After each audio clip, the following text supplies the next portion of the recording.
So how to reduce anxiety through breathing? I mean, some of you may already have experience of anxiety in day-to-day life. Some of you, it might just be an occasional thing. You know, we've all probably experienced it at some point in our life if we've had an exam or if we've had a stressful experience. And actually that short-term anxiety isn't too much of an issue. It gives us the extra energy to be able to overcome what we need to face. It's when that anxiety and that stress, that fight and flight response becomes long-term that we start to feel the symptoms in our body express. And so the way that my body expressed anxiety and stress was through asthma. And in my journey through healing and recovery from allergic asthma, I discovered something called the Buteyko method. Now, the Buteyko method was a process of breathing and re-educating breathing that we're going to go through today. And I'm going to take you through a whole exercise set so that you understand how to use breathing to calm your nerves and improve the relaxation response in your body. The basic premise of relaxation is nose breathing and abdominal breathing. So abdominal breathing is about using your diaphragm, and nose breathing helps to slow the breathing down. The more we breathe, the more stressed we get. So if we're actually breathing too quickly, it fires up the fight and flight response. If we slow the breathing down, it calms down the fight and flight response. And so basically what we're doing is teaching your body and retraining your breathing behavior, because breathing is just a behavior. It's actually a very simple behavior to retrain. You can retrain the breathing behavior within about a 4-week period, and it takes a bit of mindfulness and it takes some daily practice. But by doing that every day for 20 minutes, you can definitely help to retrain the breathing. And then it becomes more normal that you breathe slower and more relaxed. The benefit of nose breathing is that you're warming the air and filtering the air, and it moves the air into the lungs in a smooth laminar flow. That means that it's not going in all chaotically as if we were taking great big gasps of air through the mouth. Now, you probably can see if I take a gasp of air, I'm tensing up my neck muscles. And basically, if we can just get the air to move in slowly and smoothly, it'll help to be less irritating on the lungs. And if we're breathing too quickly, our body tries to slow that over breathing down. And the way it does that is to sometimes lay down mucus. So if you're getting congestion in your nose, sinuses, or in your lungs, or you're getting some constriction in your chest or some tightness in your chest, it's probably because you're breathing too much. And it doesn't have to be that much more than normal. So most people on average will breathe around 12 to 15 breaths a minute. But in some schools of thought, including the Buteyko method, that would be too quick, especially when you're at rest. And what we're wanting to do is really slow that down to bring it back to something that's going to be more harmonious with our body when it's at rest. Obviously, if we're exercising, we're going to need to breathe more because the demand for oxygen in our tissues is greater when we're moving and exercising. So nose breathing has the further added benefit of producing something called nitric oxide. Now, they've done studies in the last year to show that that can even have antiviral properties. So if you're effectively breathing through your nose, then you're going to have an improved chance of filtering out. It's your first line of defense.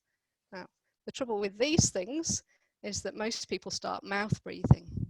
And when we mouth breathe, we overbreathe, we hyperventilate, and that can lead to a fight and flight response in our body. Even if we don't feel mentally stressed, our body will be experiencing a certain level of physiological stress, which short term is not too much of a problem, but long term can lead to buildup of all sorts of symptoms, which are our body's way of expressing that it's under stress. This is, for those of you who weren't here this morning, just an example of where your diaphragm is, and so you can get an idea of how you can use your diaphragm to breathe. It's actually quite a big muscle that cuts through the middle of your body, and as you take a deep breath in, your diaphragm is descending, and as you breathe out, it recoils back up, and it draws the lungs with it, so it makes the breathing far more effective. So Konstantin Buteyko noticed that most people with health problems, with chronic health problems, overbreathe. And he reckoned that if you could bring your breathing down to a slower rate to around 6 breaths a minute, then you would help to optimize your health. This has been borne out in more recent studies with things like coherent breathing, where the fight and flight nervous system starts to relax when we're breathing that 6 breaths a minute. So before we go into any of the exercises that we do today, I just wondered if you would join me in a little experiment to see how well you breathe. Let's see if we can get this to work. Hopefully we can. So there's going to be a traffic light countdown from red to green, and then the blue circle is a 1-minute count. So first of all, we want to count how many breaths you take in a minute. So a breath is a count in and out, that's 1. So go.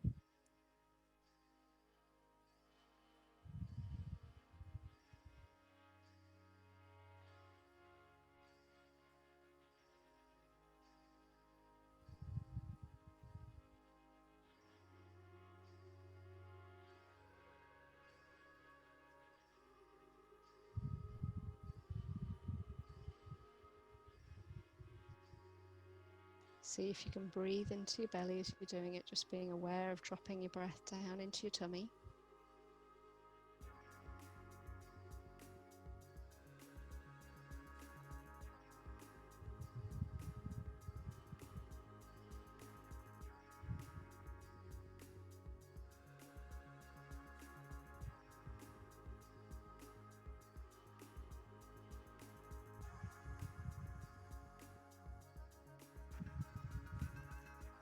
Lovely. So that's 1 minute. So if you want to put in the chat box how many breaths you took, or just make a note of it, that's lovely.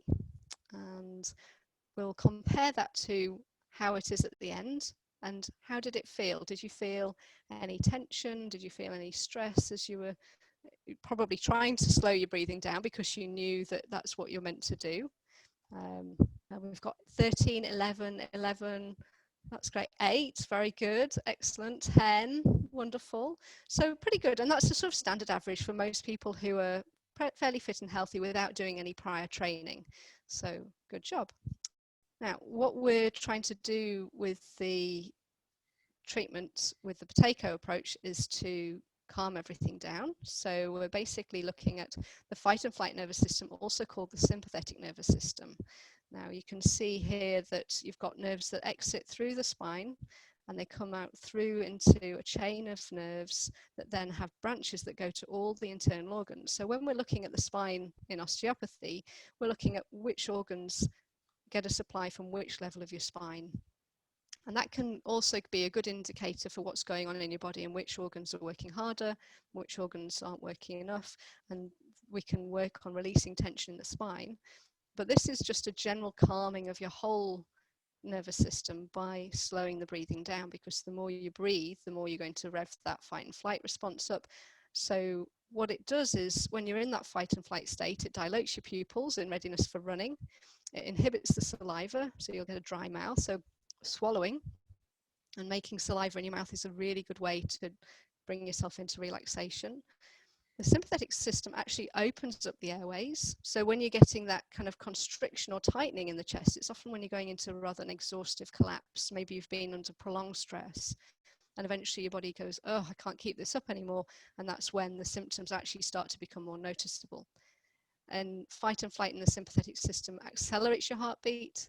It inhibits peristalsis and secretion. That means the wave-like motion that the intestines do that helps to push the food through the digestive tract. And of course, if your digestion isn't working effectively, the food is going to rot and decay in there. You're going to get bloating, discomfort. The more bloating you get, the harder it's going to be to breathe into your belly.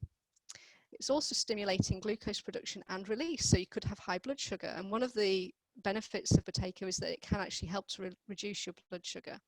And it also helps with the aids the secretion of adrenaline and noradrenaline. So when you're breathing fast, all of these things are going on because this is what your body needs to do in order to run away from the threat that it perceives.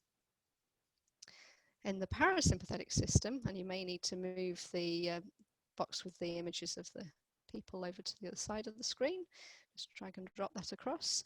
It will constrict the pupils it will stimulate the flow of saliva. It constricts the bronchi, slows the heartbeat. So in slowing the heartbeat, you're going to be slowing, reducing blood pressure. It stimulates the peristalsis and secretion. And so if you've been in long-term stress and you suddenly go into rest, that's where your body actually can end up kicking out more waste products, because all of those eliminatory organs are becoming much more active. And this is why we commonly see when we treat people that within a period of 4 to 6 treatments, people will often have what we'd call a healing crisis. It may be that there's bacteria or virus present, but they're kind of opportunistic to the fact that the body's just releasing all of this extra waste, and they're kind of feeding on it, and the body is then having an immune response to try and kick out as much waste as possible. Now, often when this happens, you get a resetting of the system. If you suppress that with medication, it keeps the toxicity stored in cellular waste. As you enable that elimination process, and it's usually a pretty unpleasant process, it's usually a bit snotty, a bit pooey, a bit wee, a bit gross, to just to face, say it how it is. That is getting rid of all of those accumulated toxins that build up, that cause our muscles to become tense and contracted, along with the fact that even being in that fight and flight state will cause the muscles to be slightly wired. It also helps with the bladder sphincter contraction too. So when we're thinking about that sympathetic chain, it's running right down through the back of your rib cage, right down at the level of your spine. So this is like a cross-sectional cut through of your rib cage. You can see the dome of the diaphragm, that pink bit at the bottom, and they've taken the lungs out. You can see the heart there to the right of the screen, and you've got various blood vessels running through that middle center of your chest. Now, that green strip of nodules is your sympathetic chain. Now, if you feel into your body, if you just feel into the back of your chest, just notice that if you just lean back in yourself slightly, you're going to help to start telling your body that you're going into more relaxation. And often, if we're doing slow breathing at the same time, although in that rest and digest parasympathetic nervous system state, the lungs aren't as open, actually they can stay more open because they're not having to constrict to slow that over breathing down. So the body is working on so many different levels all at the same time. It's always trying to bring about as best health it can, the best balance it possibly can.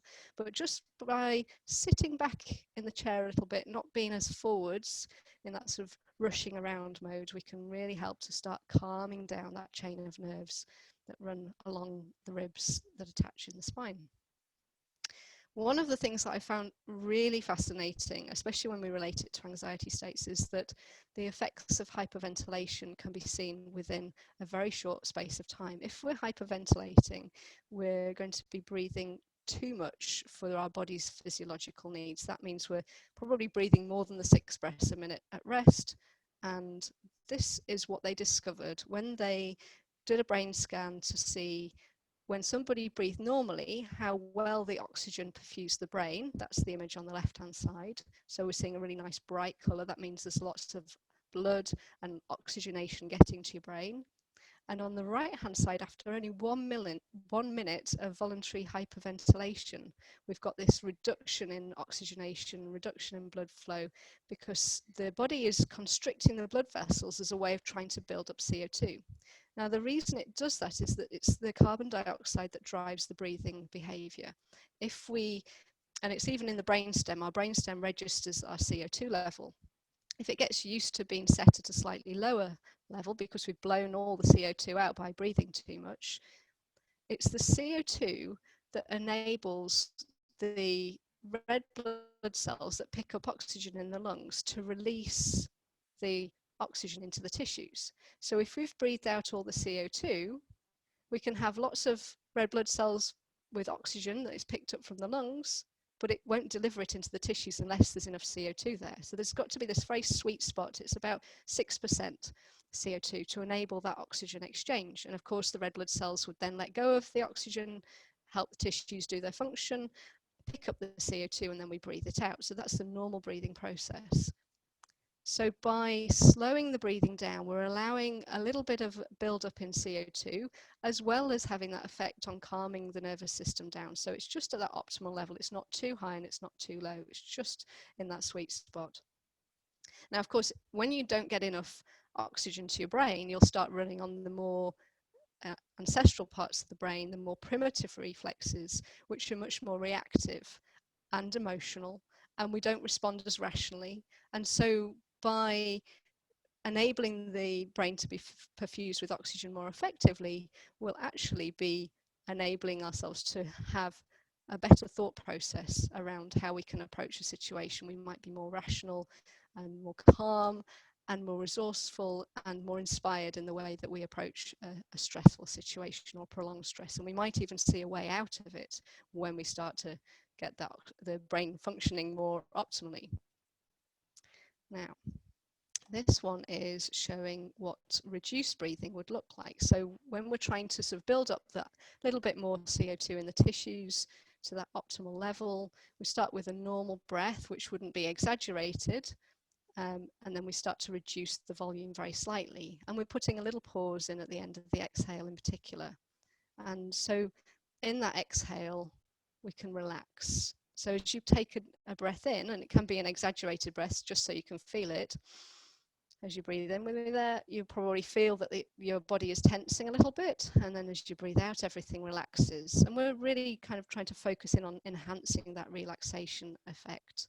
So by focusing on an exhale and a pause at the end of the exhale, we're giving our body longer to be in that rest state. And then when we feel our body naturally wants to breathe in, we let that breath come in. And then as we breathe out, we pause and wait for the body to take the next breath in. Now that's quite key, because when somebody tells you to focus on your breathing, you normally start doing something a little bit different from what you'd be doing if you were just not thinking about your breath. And sometimes we can even end up putting more stress into our breathing just by focusing on it. And you can either focus on your breathing, or you can focus on going to your favorite place of relaxation. By focusing on your breathing, you really need to be very mindful of letting your body breathe your breath.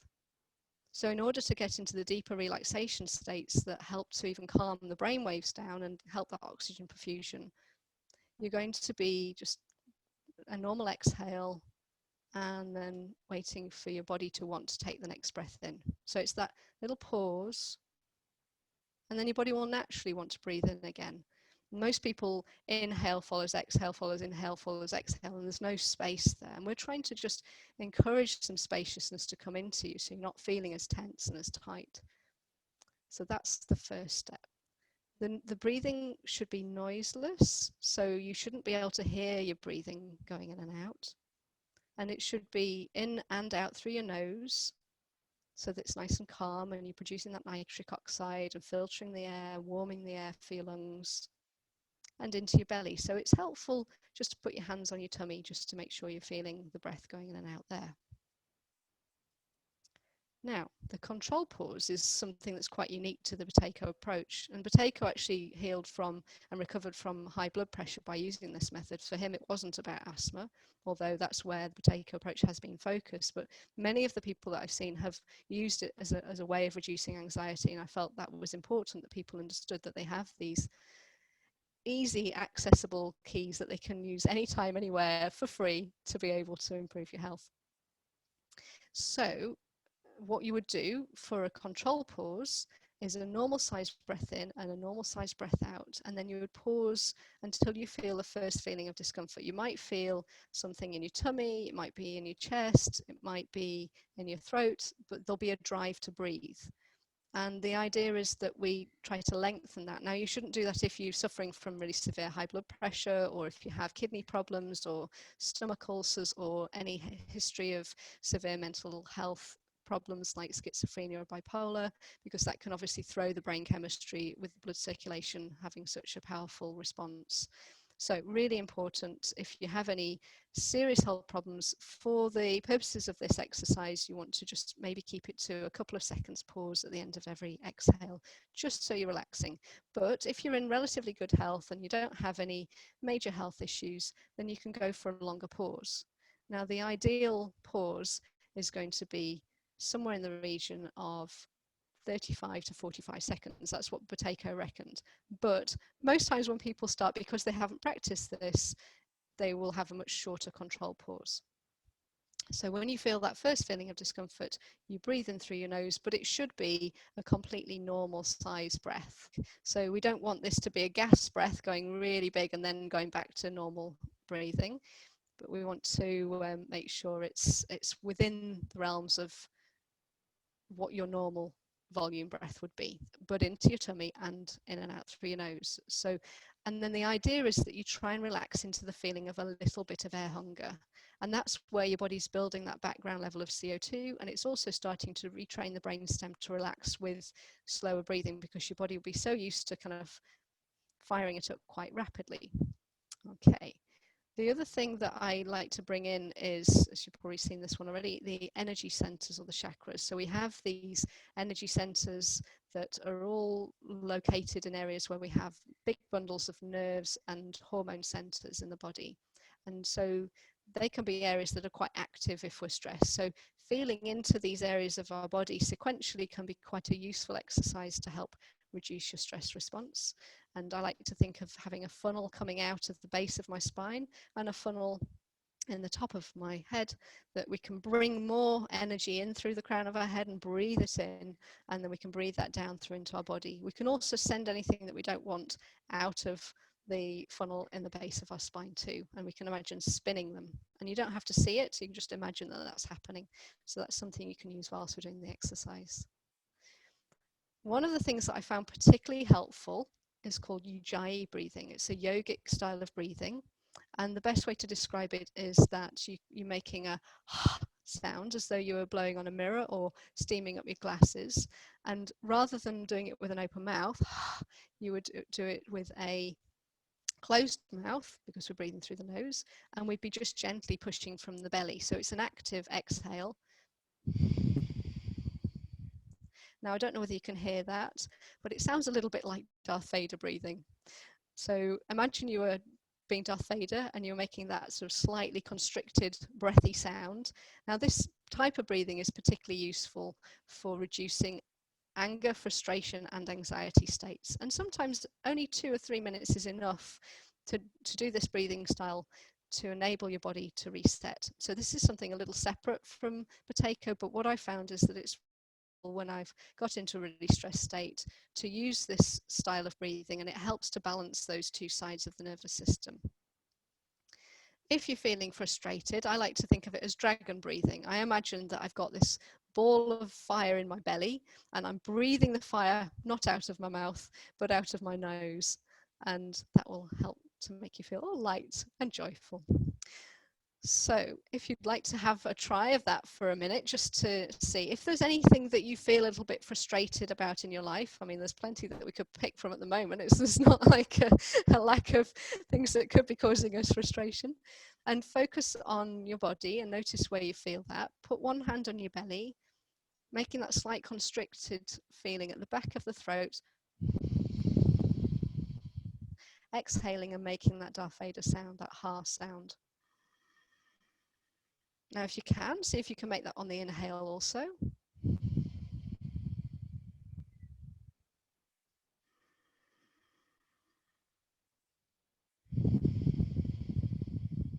So just taking those gentle, slow breaths. So we want to have a little pause at the end of each exhale. Inhaling for 4 and exhaling for 6. So the reason why you're doing that is that you can exhale for 4 and pause for a couple of seconds, giving your body that relaxation response at the end of the exhale.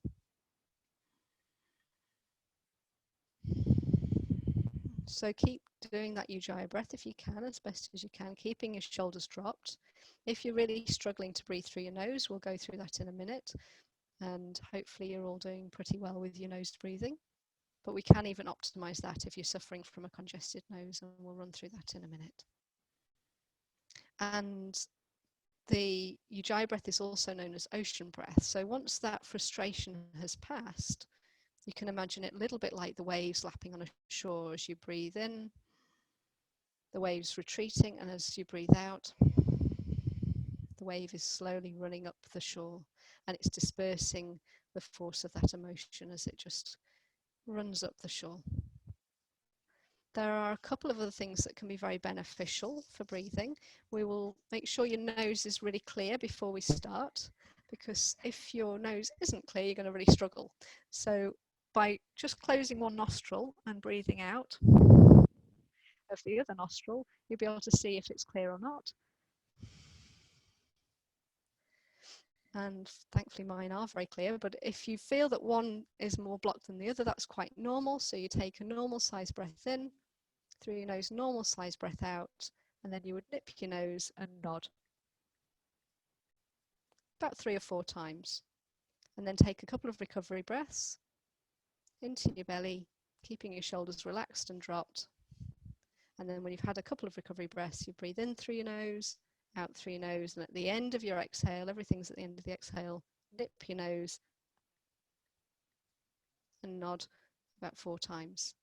Now what this teaches you is that you're very comfortably able to do at least a 3 or 4 second hold, because sometimes people are like, I can't pause for that long. So if you're in a really stressed, panicky state, you know that even just by doing that exercise, that you can start to slow your breathing down, which will start to bring that oxygen carbon dioxide balance back into a more normal level and help your nervous system to start unwinding. You can do that 3 or 4 times, or until you feel that your nose is more clear. If you're really struggling with a blocked nose, you might want to inhale, then exhale through your nose, and then at the end of the exhale, a hold and blow. So you're just almost like popping your ears, and that can just help to clear it. If you recheck, see if the nose feels more clear. If it doesn't, and if you still feel quite blocked, you could just repeat that. Obviously, a lot of you are on no camera, so I'm just going to have to trust that you're all clear and you know what you're doing. Just take care not to be too vigorous in the head shaking, and basically that's the start of your exercise.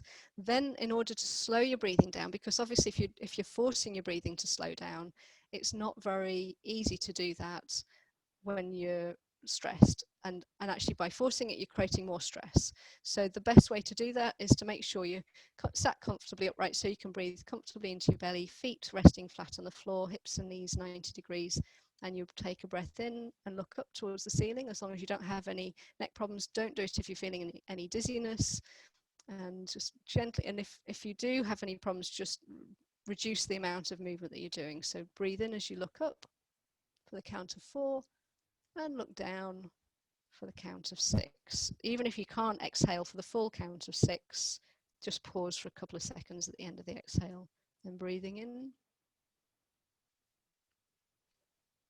and breathing out, and breathing in and breathing out. It's also a really good exercise, breathing in, to loosen up the neck if you're suffering with neck tension. Breathing out. And about 10 times, so maybe a couple more. And breathing out. All of this in and out through the nose. That's lovely. Good. So once you feel that that's slowed your breathing down, you'll be ready to start the exercise. I'm just going to see if I can share a little exercise that I set up earlier. Now this is the exercise set that we were going to do, and we might just have some music in the background too, just to be able to relax to. So what this is doing is counting you down, and it's going to be a couple of minutes, and basically you're seeing the circles on the screen coming out as you breathe in and drawing in as you exhale. So that's going to pace your breathing for a count of in for 4, 2, 3, 4, and out 2, 3, 4, pause 2, and in 2, 3, 4, and out 2, 3, 4, pause 2. Now if that's too slow for you, then just close your eyes and ignore the screen and just breathe what feels comfortable for you. If you're still really struggling to slow your breathing down, there's nothing to stop you doing the whole exercise with just some gentle head nodding. It gives your body a bit of a distraction, but make sure you're breathing in and out through your nose, into your belly, and that's fine. Lovely.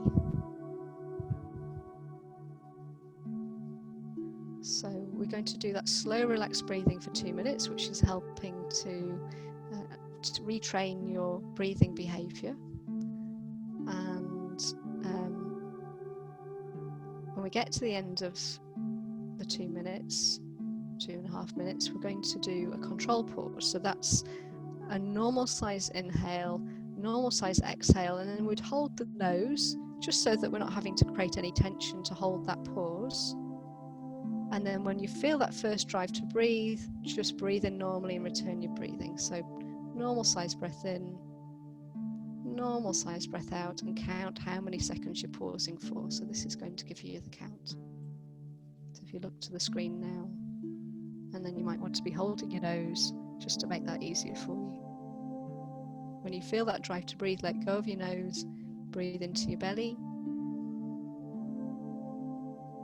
and then just resume that normal, relaxed, easy, in for 4, out for 6 breathing, or whatever feels appropriate for you.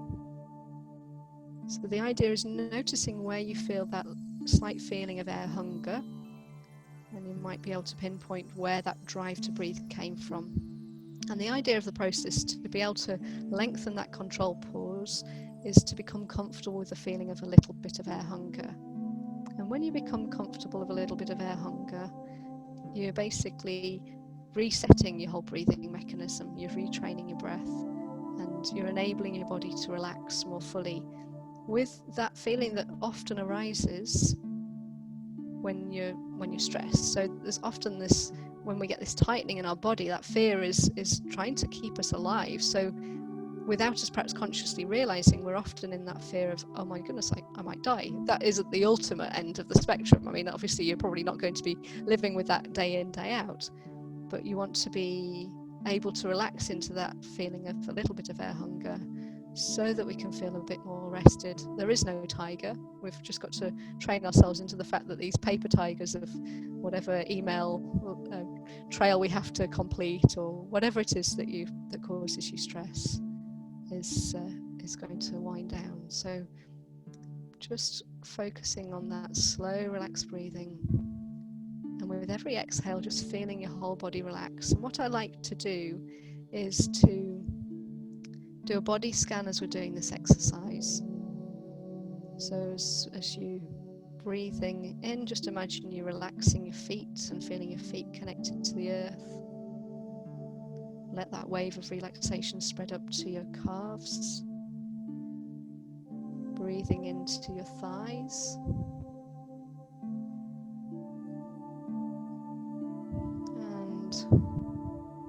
And just allowing the tension to dissolve and melt in your thighs as you exhale.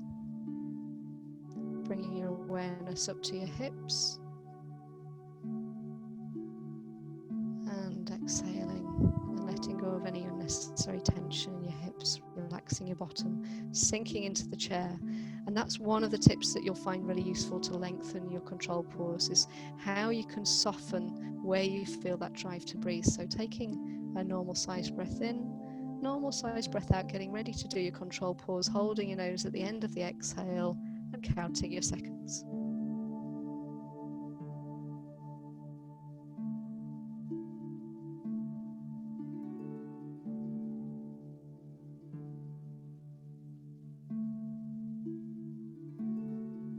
Letting go when you need to, not forcing it. You should be able to resume completely relaxed breathing on your return that's noiseless, quiet, gentle, soothing.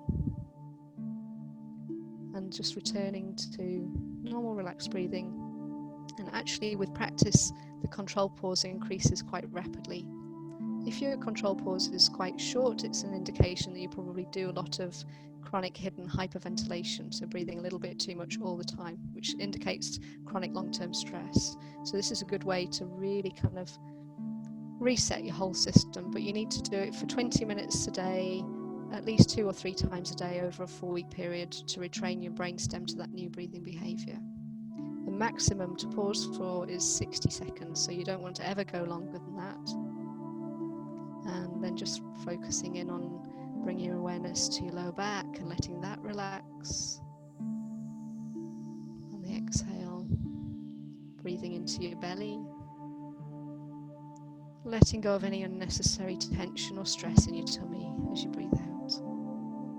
Really softening, sinking and dropping into your bottom in that pause. I wonder how many of you found it easier to do a slightly longer control pause on the second round.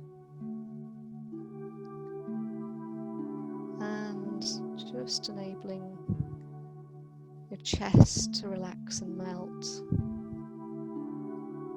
Let your shoulders soften. And you can really emphasize that relaxation response in the pause at the end of the exhale. So thinking about where you might feel any tension in your body. Hopefully you're feeling super relaxed from all of the relaxation we've done today. But just letting go. Imagine sinking into the back of your chest and imagine a core, central core through the middle of your thoracic cage, really softening and melting on the exhale. And very soon you might begin to feel a slightly warm, pleasant sensation begin to spread from your chest down your arms to your fingertips. Letting that wave of relaxation spread up through your neck, but you're not breathing into your neck, you're breathing into your tummy. Up through your head, and then just taking a normal sized breath in. Normal sized breath out, getting ready to do your final control pause.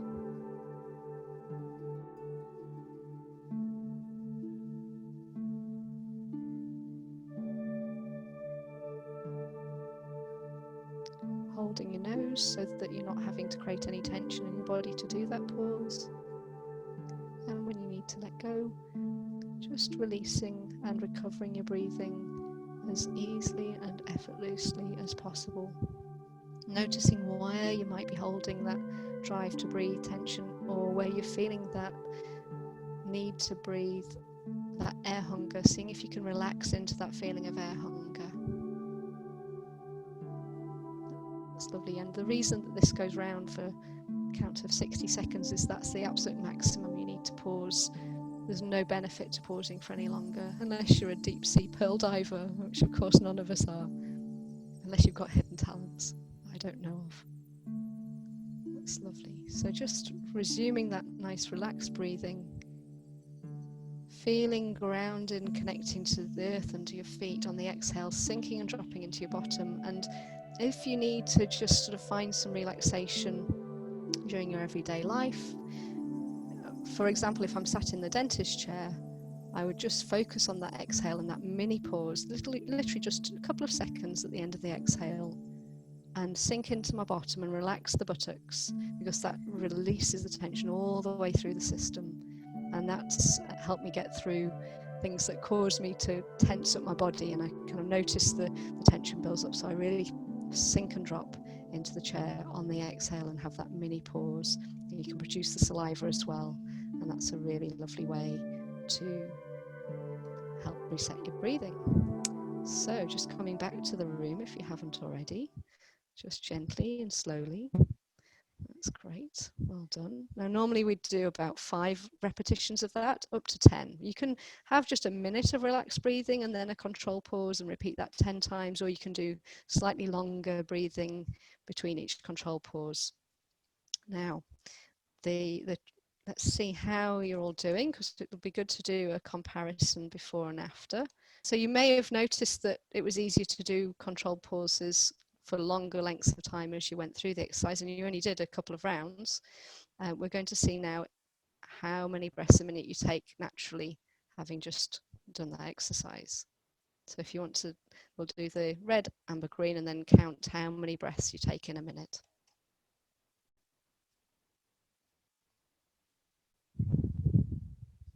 And go.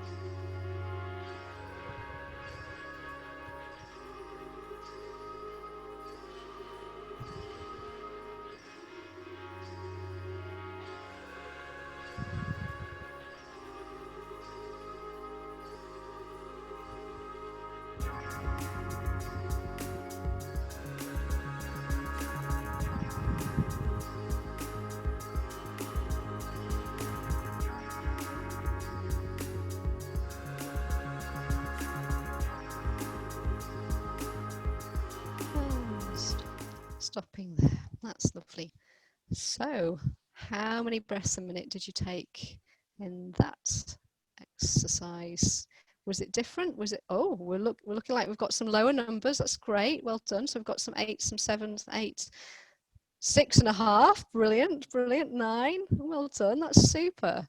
So it looks like, wow, 5. That's super. Yeah, 9, 8, 5. So we're definitely a big reduction from where we started. So hopefully you're also feeling the benefits of that relaxation. And that was only half of the exercise set that I gave you there. So very well done. The other thing that you can do that will enable you to maintain nose breathing at night time is to use some micropore tape. So this is like surgical tape, just you can get it very easily from any pharmacy. I would fold over the ends of the tape to take off, and probably the easiest to do is like this. And that will help to maintain your nose breathing whilst you're asleep, because if you're hyperventilating all the way through the night, then you're going to be undoing all the work that you're doing during the day to be mindful of your breathing. So this can help to keep your airways open. The 3 things that I would say is that you never do it when you're stressed. Sorry, you can do it when you're stressed, but you don't do it if you've had alcohol, if you've had sleeping tablets, or if you feel sick. They would be the 3 exclusions. Obviously, if you have facial hair, that's going to be somewhat tricky. But for those of you that don't, it's a really useful way of keeping your nose breathing going really easily and effortlessly. You might want to practice taping for half an hour a night before you dive into bed with it on. You can put it horizontally as well, but basically you'll kind of feel that you've got a bit more control and could possibly take a sneaky breath around the corners if you're doing it vertically rather than horizontally. So that's the end of my session. You can do it if you have sleep apnea. It might feel a bit scary. It actually can often bring up a lot of fear, and sometimes I work with people beforehand just to make sure that they're not kind of being triggered too much by it. So we'd work with some relaxation, seeing what actually comes up, because it can be a great way to surface those hidden fears of those fears of death and dying, which might be lurking way down underneath the surface that we're running away from. So yes, I have worked with people with sleep apnea. They've had really good responses. There's often a lot of exercises you need to do with the jaw as well to help strengthen the tongue muscle so that the tongue's not flopping back. It depends on what type of sleep apnea it is. But yes, the reason for the body stopping breathing in the nighttime is often because we're in a hyperventilation state, and the body is trying to stop that and slow it down. But thank you.